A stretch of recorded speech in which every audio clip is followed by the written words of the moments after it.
Hello, ladies and gentlemen. Today I will be sharing with you all a very personal story, and that story is going to be how my baby brother Angel almost died. Now, this is a very, very personal experience, and this is the first time I am sharing this story amongst strangers. Um, but the reason why I want to share this story with you all is because I truly want to express how beautiful life can be and to never take it in vain, because whenever you give your mother a kiss or whenever you give your friend a handshake, you never truly know if that's going to be the last time you're ever going to see them or not. And that thought is scary. It is very, very scary.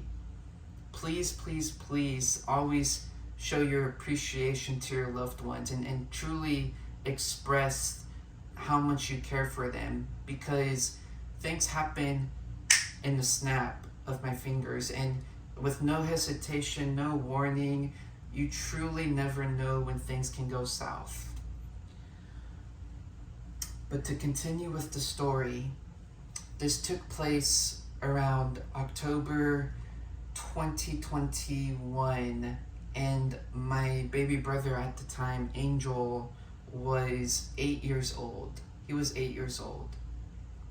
And for clarification, he has severe autism. He's nonverbal, and he's not really he's lost most of the time, right? Like he doesn't really know what's going on. So keep that in mind for the story. So at the beginning of October, my Angel, that's his name, he started feeling sick, but we kind of just brushed it off because, little kids tend to get sick a lot. I think it's because their immune system is building. So we kind of just figured, oh, he just has a stomach bug, because he wasn't expressing a cold. And this was when the pandemic was still really strong. So, he was just throwing up and having diarrhea. So we kind of just figured, oh, it's going to pass. It's nothing. He'll just rest at home, right?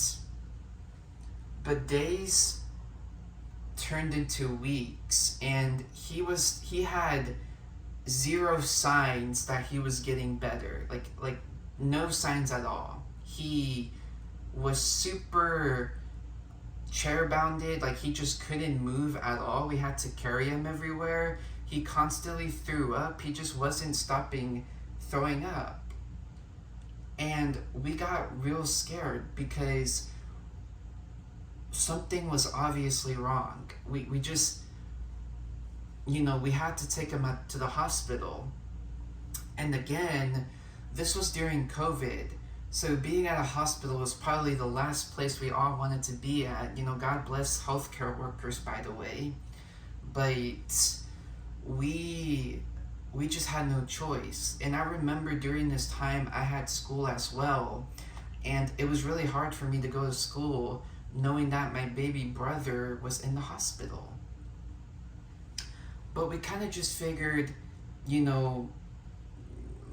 cross our fingers, pray to God that it's just something minor, right? Well, it turns out his appendix had ruptured.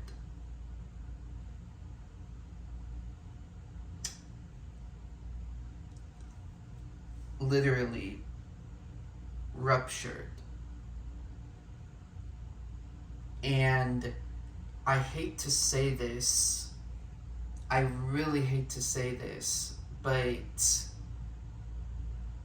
if we hadn't gone to the hospital or if we had waited, he would have passed. He wouldn't be here with us right now.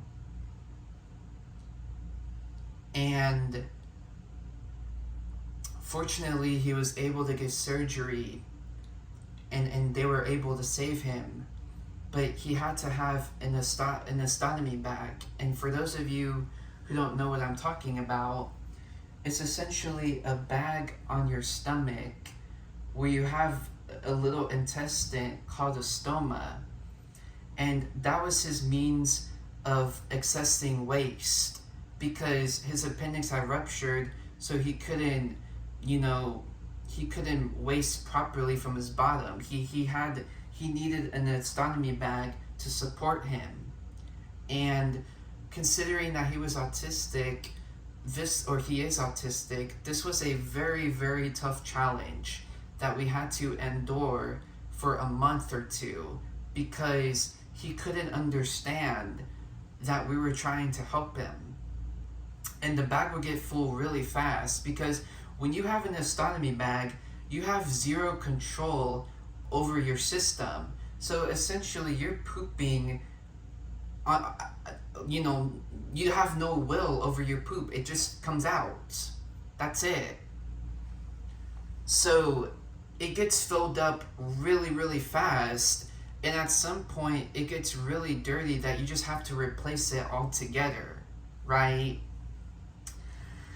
And that was a really terrible experience, and he was suffering. I hate to say that, but he was. And God bless to anyone who has to go through that because it's hard. It really is hard. And most everyone I've met so far, no one has experienced that, or no one knows anyone that has that experience. God bless. But most of the time people don't know what I'm talking about, and but that's the best way I can explain it. But eventually he did get an irreversible surgery where he became normal, and as of right now, my baby brother Angel is 100%. He's happy, he's blessed, he's healthy, no complications whatsoever. The doctors said that he should be totally fine. Zero complications. Thank God.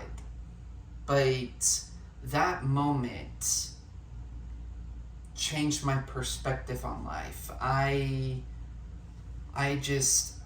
truly appreciate life now. I see things like I never take that for granted. I always make sure to give them a hug and kiss, alongside my other family members or friends I care about, people I care about in general.